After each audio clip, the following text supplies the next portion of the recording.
केवळ त्याला यामध्ये वाटलं जातं सोयी मुस्लिम समाज म्हणजे क्रिमिनल.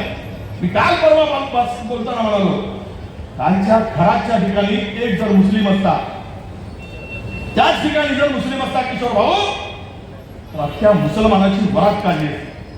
पण त्यावर कोण बोलतोय? हे कोणीही धर्माचा कोणत्याही जातीचा असू दे, तो नालायक आहे. त्याला नालायक म्हणण्याची ताकद असली पाहिजे, ती समाजामध्ये निर्माण केली पाहिजे.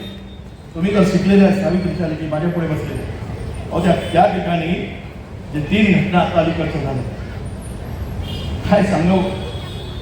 स्त्री कुठे आहे? आमची पोरगी सुरक्षित आहे का? भीती वाटायला लागली. आम्ही कधी कधी म्हणतो हे राज्य, हा देश, भाऊ हा देश काही लोकांच्या भाषा आम्ही. एक तुषार नावाचा माणूस आहे, तुषार, तो फार काहीतरी आता त्याला नवीन संत निर्माण झाला, भोसले नावाचा.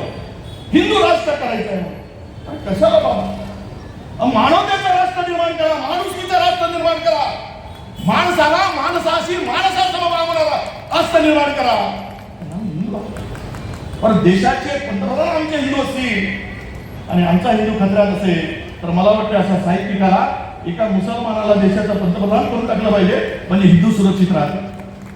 कुठे पडतो आम्ही? काय बोलतो आम्ही? कुठे घेऊन चाललो आम्ही? कुठल्या विचाराने पुढे चाललो आम्ही?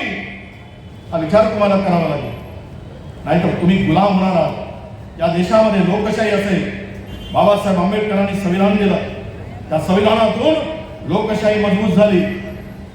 सगळ्या माणसाला समान अधिकार त्या संविधानाने दिलं. दुर्दैवानं संविधानाचा विषय पुढे येत असताना पुढची लोकशाही आमची टिकवायची असेल तर बाबासाहेबांना त्यांचा विचार टिकवावा लागेल.